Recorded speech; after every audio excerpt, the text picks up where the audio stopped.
Meus amigos, meus irmãos, que a paz de Deus esteja sempre conosco, nos orientando para o alto, sempre.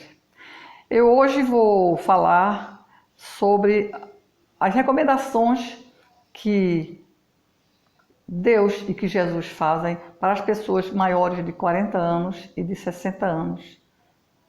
É uma informação, é uma psicografia deste livro, A Nova Ordem de Jesus, da qual eu sou representante aqui em Goiânia, representante não jurídica, no cartório, representando mediante a espiritualidade e mediante meu compromisso com Deus, de divulgar sempre a Nova Ordem de Jesus, que é o cristianismo revivido, conforme informações, solicitações de Jesus a Ismael, quando criou-se a Federação Espírita do Brasil, em 1885,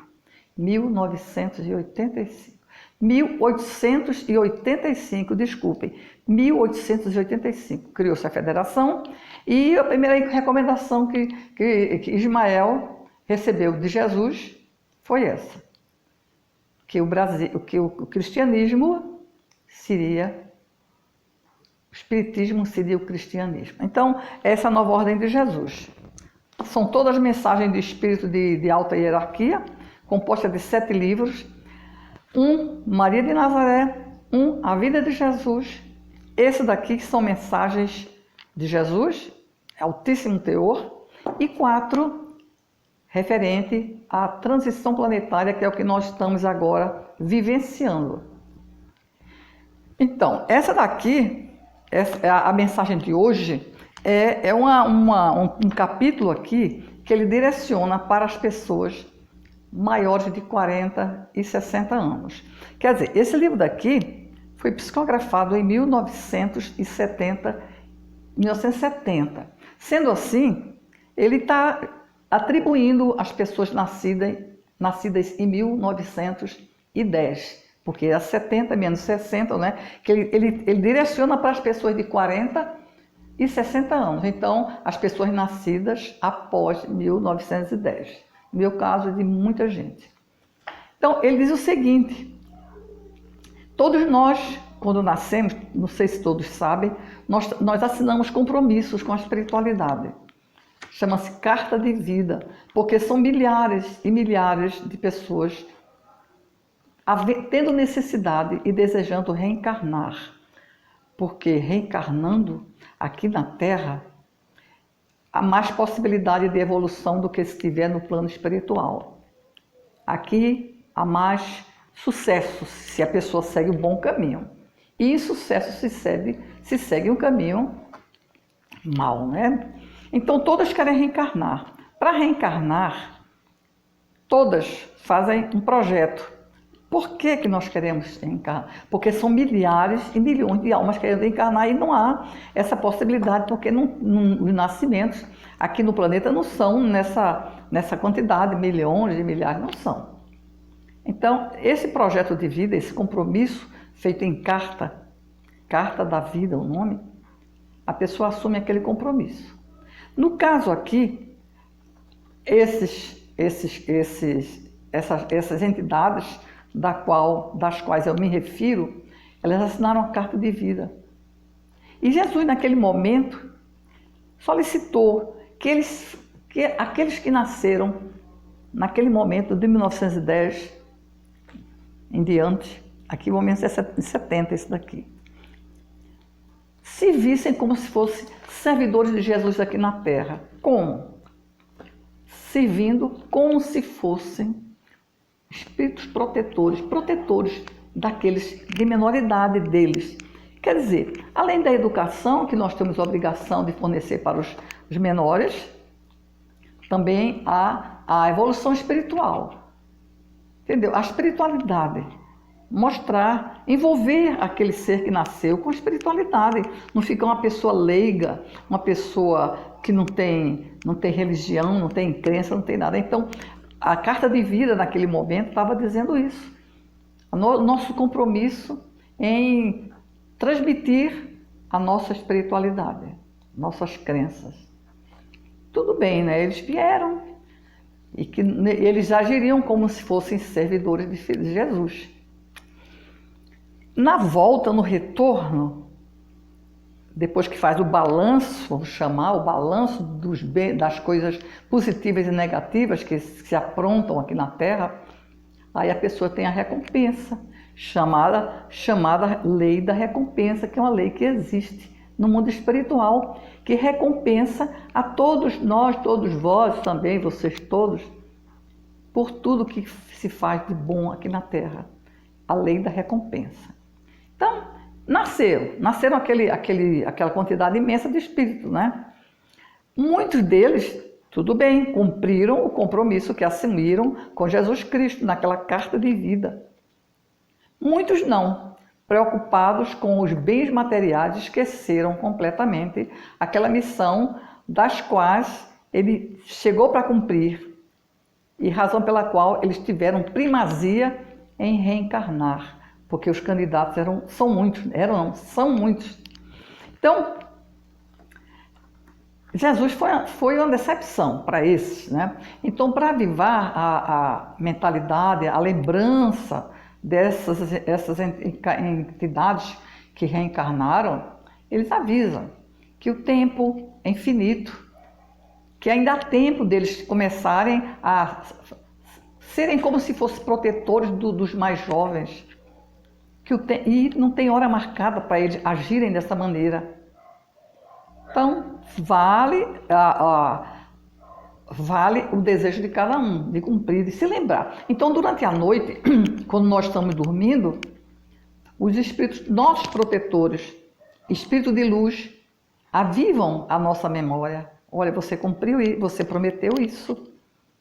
Você deve cumprir isso também. Benefício seu, você vai receber recompensa.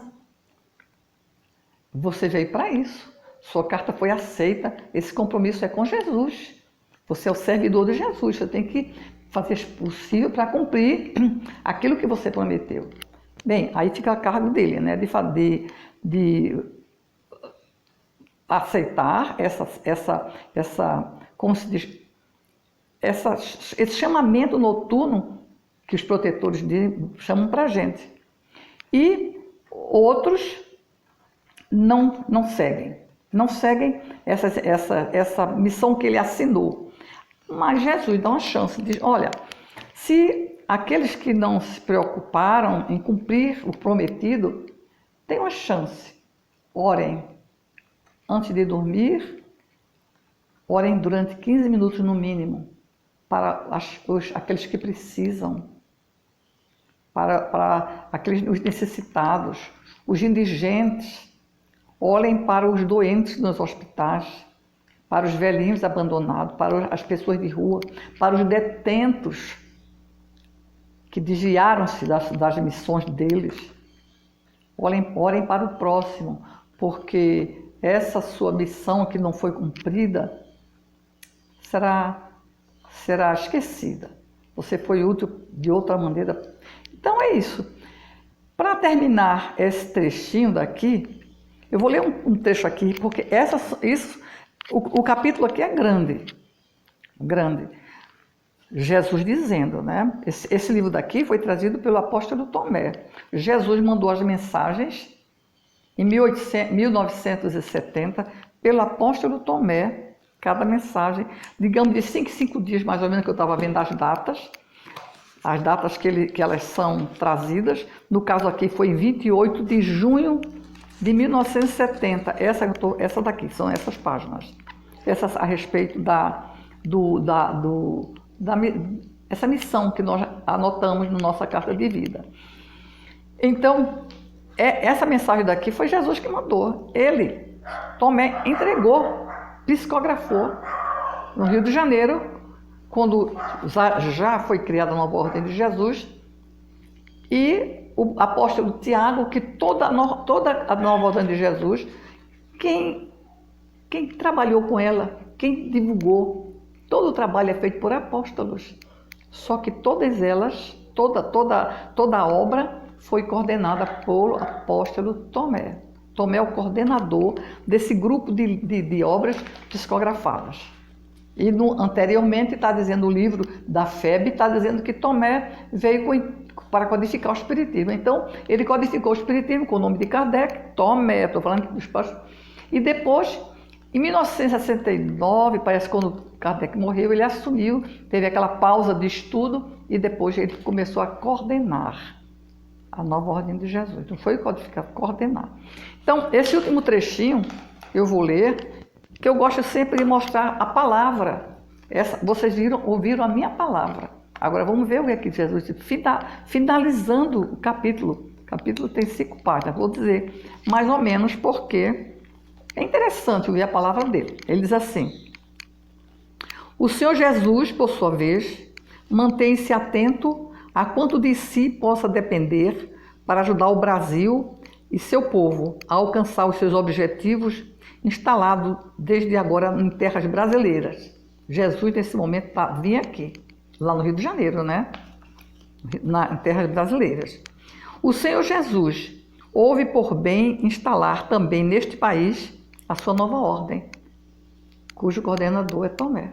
E Tomé está recebendo a mensagem. Sua nova ordem, do que resultará o estabelecimento de um poderoso foco de luz espiritual a irradiar-se daqui para todas as demais nações do mundo terreno.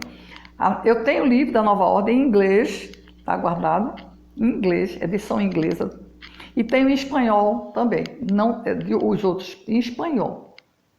Ele realmente está implantado em muitas partes do planeta, inclusive o nosso mentor. Eu tenho um grupo aqui em Goiânia, e o mentor do grupo disse que a Nova Ordem tem em outros países da Europa, e eu tenho aqui em inglês, viu? Aí diz o seguinte, viu?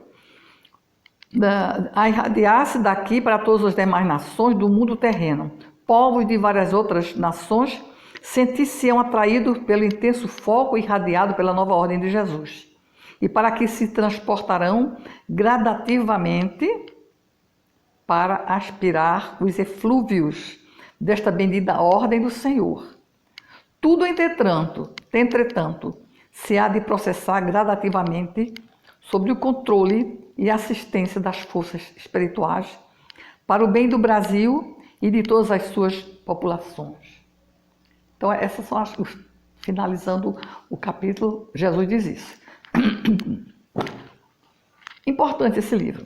Coisas que vocês ficam surpresos. Vinda de Jesus. Então, é o seguinte, falando sobre esse texto aqui, tem um outro assunto também que ele aborda nesse capítulo aí, que não parece importante, mas é importante. São muitos assuntos que estão aqui implantados nesse livro. Mas a pessoa eu tenho que escolher, às vezes eu penso que escolher errado, porque tem um assunto mais importante. Então eu tenho que continuar, porque a minha missão é essa, né? Outro assunto de extrema importância que está aí no livro é do controle da natalidade. O controle da natalidade, explica o livro, é um assunto exclusivamente de Deus. Não fala nem de Jesus, de Deus. Deus foi o criador da alma.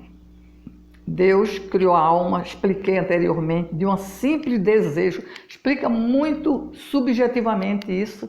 Um simples desejo de criar algo além dele, além desse... Deus é um espírito. Espírito, luz, nós somos luz também. Então, não que Deus tenha a nossa forma, nós é que somos luz no final de nossa evolução, no ápice de nossa evolução, nós seremos luzes. Deus é luz. Deus é igual a gente. Nós fomos criados à sua semelhança, é um fato. Mas não é semelhança com braço, perna, não. É de luz. Então, naquele momento que eu estava explicando, né, que daí Deus criou a alma. A alma, não, aquela coisa independente dele. Muito difícil de explicar. E aquela coisa, aquela criação, foi se tornando independente e se individualizou. Somos nós, foi crescendo. Então, a nossa missão é crescer, é evoluir. Nós temos que evoluir. Então, com o controle da natalidade, dificulta a evolução. Esse é um assunto estritamente de Deus. não é da raça humana, não é dos mortais, é de Deus, porque quem criou a alma foi Deus. E Deus criou para que ela se evolua. Não criou para estagnar, não, que se evolua. Só pode evoluir a espiritualidade. Na espiritualidade, a evolução tem que se trabalhar muito mais. É mais fácil, a gente faz o que quer, tem livre-arbítrio, não tem esse problema de alimentação, de vizinho, de transporte, não existe. Então, é mais fácil a pessoa, trabalhando igualmente, evoluir na Terra do que no mundo espiritual. Lá um trabalho muito intenso para se evoluir. Aqui não, aqui basta você começar a trabalhar na caridade, você está se evoluindo e muito. Basta ter fé, estudar Jesus, se preocupar, transmitir, agir como um protetor, como diz na parte anterior. Você já está evoluindo. Lá não, lá é muito difícil, muito mais lento, requer mais dedicação lá. Então, Deus criou, nós temos que evoluir sempre. Então, o que acontece? Com a natalidade limitada, como nós, humanos, estamos... Isso foi em 70. Calcule hoje em dia, né? 70, que ele falou em 70. A natalidade fica um pouco defasada. Menos. Hoje ninguém tem 15 filhos. Antigamente tinha 15 filhos, hoje não tem. Então, para suprir essa preocupação, o que é que aconteceu? Jesus, há 200 ou 300 anos atrás, já estava preocupado com isso.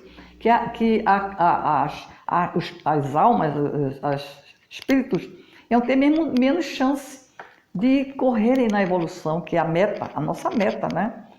Aí, ele que fez o Jesus Cristo se preocupou em dar condições da criança quando nascer, nós, seres humanos, vivemos melhor, sem tanto trabalho, com condições físicas de que alimentação, no caso também, hoje em dia, remédio, estrutural, não tinha condições. Tem lugares que não tem água, tem lugares que a terra é inferno. No deserto do Saara não existe plantação, tanta terra improdutiva. Não é somente lá não, aqui na América do Sul também, lá para cima do Chile, terras inférteis. Então o que aconteceu? Ele, Jesus, há 200 a 300 anos atrás, disse: vamos fazer uma reforma no planeta Terra, como acontece em muitos planetas. Então, é justamente a transição planetária. O que é que eles fizeram? Providenciaram logo. Toda a Europa já hoje em dia não tem grandes condições de manter o seu próprio povo. Em 1970, quando ele foi feito, também estava começando. Não tem condições. Então, eles que fizeram? Pensaram em migrar para a América do Sul ou do Norte, né? América, os europeus, que chamavam ocidentais, né? Ocidentais da Europa. E dos países da América, o principal era a América do Sul, o Brasil. Então aquilo preocupou demais a Jesus, sabe? Porque o Brasil tem um destino, o Brasil tem uma missão. E outra coisa, é necessário que as pessoas tenham condições, uma família que tem, digamos, 10 filhos, que é muito raro hoje, muito raro. Minha avó teve 21. 10 filhos é demais.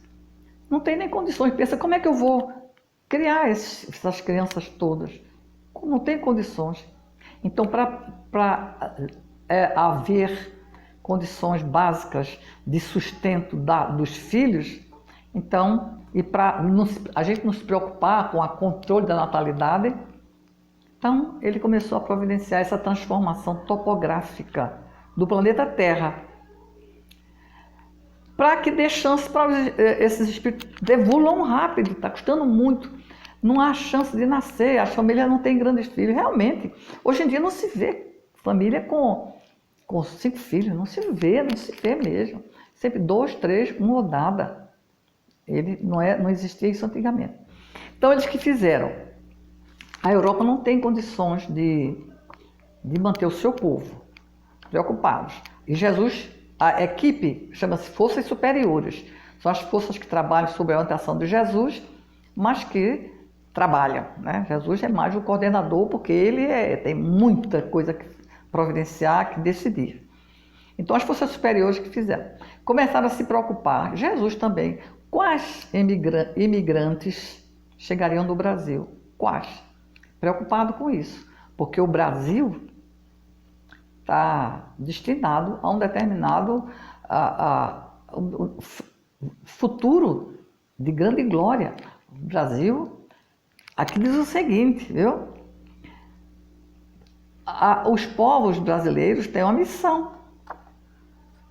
O Brasil é o coração do mundo, é a pátria do Evangelho. Então está dizendo o livro que o Brasil deve ter que manter essa liderança, tanto em termos do Evangelho, coração do mundo, pátria do Evangelho. Por mais de 1000 anos, o Brasil vai liderar os povos durante 1000 anos. Ele vai ser o líder. Um líder não é líder em tecnologia, em dinheiro, não. Talvez seja, mas é em pátria do Evangelho, coração do mundo. Eu terminei praticamente tudo que eu deveria dizer com relação ao tópico de hoje. Porque muita coisa eu tenho que dizer, mas eu tenho que... Hoje realmente está tudo liquidado o que eu queria dizer. Então, somente desejo para vocês um bom Natal, com a família, que Jesus Cristo cubra vocês de alegria, porque hoje é uma data de alegria, é uma data em que há confraternização no planeta inteiro, é uma data realmente muito importante. Então, para vocês, meus irmãos, bom Natal e muita paz em casa. Que Deus vos ilumine sempre, sempre e sempre.